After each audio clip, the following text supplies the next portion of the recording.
प्रिय दर्शकों, आज हम आप लोगों को वट सावित्री व्रत की कथा सुनाने जा रहे हैं। वट सावित्री व्रत की कथा सुनने से आपके पति को लंबी आयु का आशीष मिलेगा।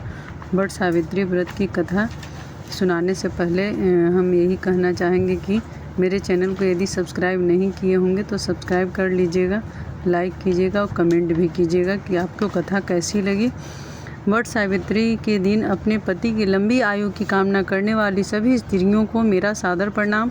आज हम वट सावित्री व्रत की कथा और जानेंगे कि एक पतिव्रता नारी की भक्ति में कितनी शक्ति होती है। कथा एक पौराणिक कथा के अनुसार प्राचीन काल में भद्र देश के राजा अश्वपति की एकमात्र संतान थी जिसका नाम सावित्री था। राज ऋषि को संतान प्राप्ति कई वर्षों तक पूजा अर्चना करने के बाद हुई थी। कन्या बड़े होकर अत्यंत तेजस्वी और रूपवान हुई, लेकिन सावित्री के विवाह के लिए उसके पिता को कोई योग्य वर नहीं मिल रहा था।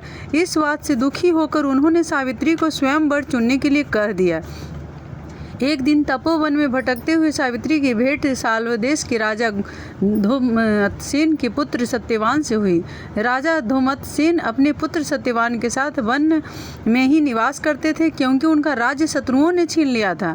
सत्यवान को देखकर सावित्री ने पति के रूप में उनका वर्णन कर लिया। जब नारद मुनि को इस बात का पता चला तो वह सावित्री के पिता राजा अश्वपति के पास पहुँचे और बोले, हे राजन, यह क्या कर रहे हैं?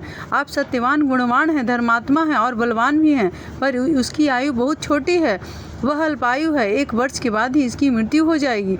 नारद जी ने सावित्री को चेतावनी देते हुए कहा कि पुत्री, तुमने जिस राजकुमार को अपने वर के रूप में चुना है वह अल्पायु है, तुम्हें किसी और से विवाह करना चाहिए। ऋषिराज नारद की बात सुनकर राजा अश्वपति अत्यंत चिंतित और दुखी हो गए।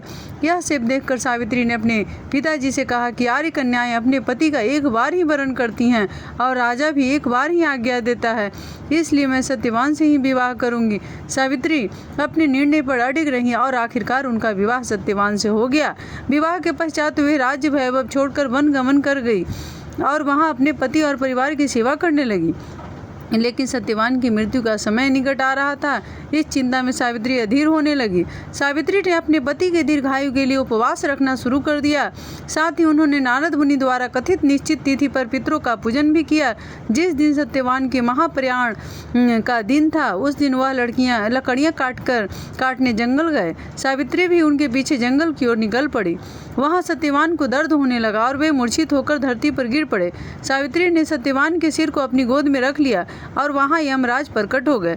बिना विचलित हुए पूरे विश्वास के साथ सावित्री ने यमराज जी से सत्यवान के प्राण न ले जाने की प्रार्थना की, लेकिन यमराज देव नहीं माने।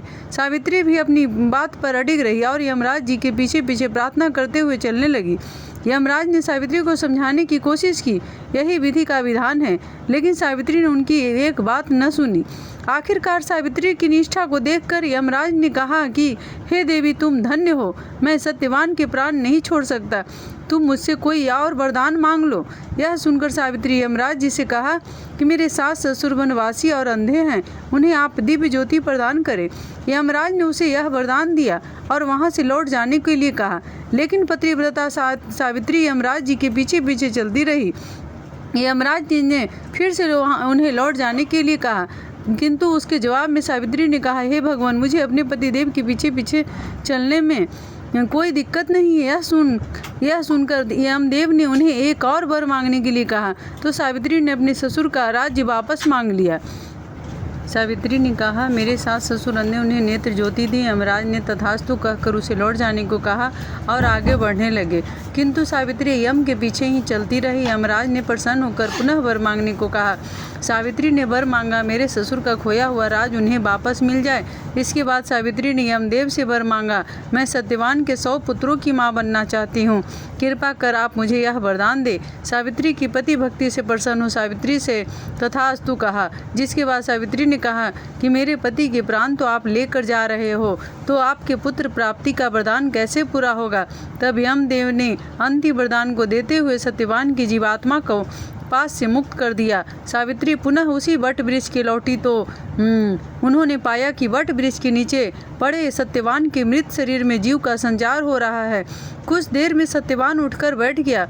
उधर सत्यवान के माता पिता की आंखें भी ठीक हो गई और उनका खोया हुआ राज भी वापस मिल गया।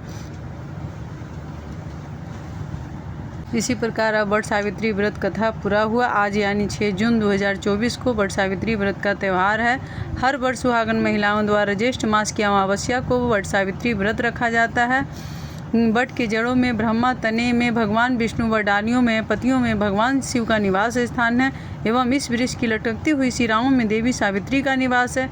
अच्छे वट के पत्र पर प्रलय के अंत में भगवान श्री कृष्ण ने मार्कंडे को दर्शन दिए थे।